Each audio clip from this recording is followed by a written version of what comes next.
Assalamualaikum warahmatullahi wabarakatuh. Sampurasun.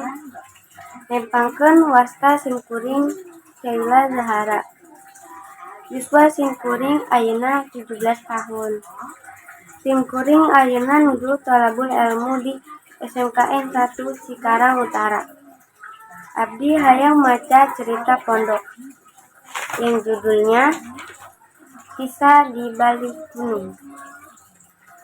Di hiji poe anu caang, di lembur nu jauh, ti huruk piku kota aya hiji kampung anu hirupna masih keneh sederhana. Kampung ieu dipapaes ku gunung anu jangkung jeung leuweung nu subur, di mana jalma-jalma hirup rukun ngandalkeun alam jeung tradisi baheula.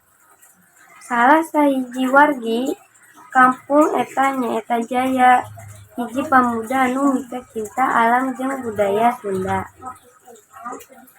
Anjeunna salawasna ngamimitian poe-poena ku ngalangkeun suku tina leuweung. Ngulik rupa-rupa pepelakan anu nyaritakeun carita-carita baheula ti nini-ninina. Gunung teh sabage carita hirup, cek Jaya, dina hatena bari ngadeg di tengah-tengah leuweung anu rimbun. Sagala anu teu bisa disangkep sacara gampang. Jaya teh henteu ngan ukur nyaho ngeunaan alam, tapi oge ngarawat kabudayaan Sunda. Anjeunna mindeng ngadamel acara-acara nu ngajarkeun ka barudak kampung ngeunaan seni tari, musik jeung carita-carita rakyat. Sementawis eta di kampung anu sarua aya hiji budak awewe ngaranna Sari. Sari teh hiji jalma anu resep maca buku jeung hayang pisan ngungkapkeun kabudayaan Sunda. Tapi manehna kadang ngarasa hese pikeun ngajantengkeun kabudayaan teh tetep hirup dina kahidupan modern ayeuna. Sari sering ngobrol jeung Jaya ngeunaan hal ieu. Kumaha urang tiasa ngajaga kabudayaan urang sapados henteu musna? Jaya tanya Sari dina hiji sore anu hening, nalika aranjeunna ngariung. Di saung tatangga. Jaya nyenyepan seetik terus ngajawab. Salah sahiji cara nyata ku ngajarkeun barudak ngarti jeung ngahargaan ka budaya urang. Barudak teh kudu diajar ngeunaan naon anu ngajadikeun urang unik. Namun urang teu ngajarkeunana, kabudayaan urang moal katingali deui.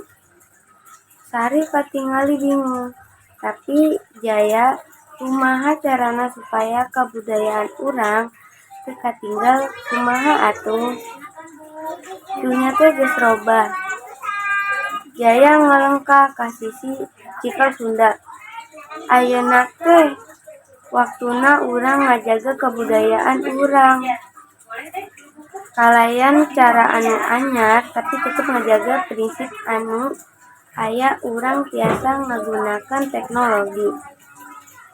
Pikeun ngangkat kabudayaan ngaliwatan media sosial atawa aplikasi digital. Tapi anu paling penting teh kudu aya rasa cinta jeung kahadian kana budaya urang. Dina poe-poe nu datang, Jaya jeung Sari ngadamel sabaraha proyek anu ngamajukeun kebudayaan Sunda.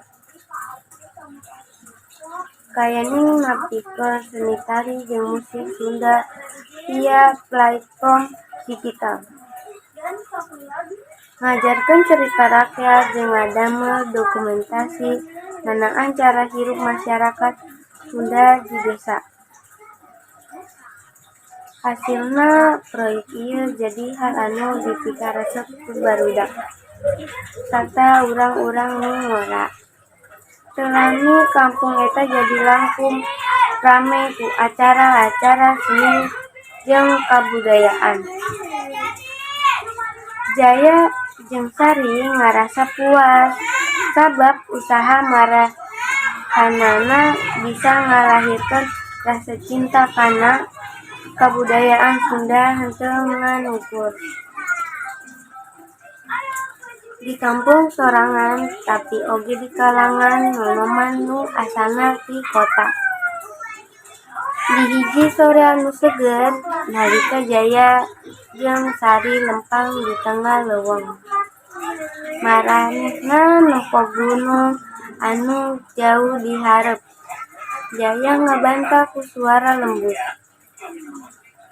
Anu penting teh ulah hilap yen, kabudayaan urang teh teu saukur warisan ti karuhun. Tapi oge tugas urang pikeun ngajaga eta pikeun generasi nu bakal datang. Sari ngagelengkeun serah bari mesem. Bener Jaya, kabupaten teh henteu bisa hirup sorangan. Urang nu kudu ngadukungna. Kiwari kampung eta jadi langkung hirup sareng kabudayaan Sunda ngageter di jero hate. Jalma-jalma nu daek ngajaga jeung niloskeunana. Carpon ieu ngajarkeun yen kabudayaan teh penting pisan dijaga jeung diteruskeun ku generasi saterusna. Sareng kadang-kadang kabudayaan perlu adaptasi kang jamar modern tapi prinsip tetep kudu dijaga. Di cerita ini ada kelebihan dan kekurangan. Kekurangannya mungkin harus lebih diperjelas lagi. Kelebihannya banyak pelajaran yang bisa diambil. Hatur nuhun, mohon maaf bila ada salah kata karena saya masih belajar. Wassalamualaikum warahmatullahi wabarakatuh.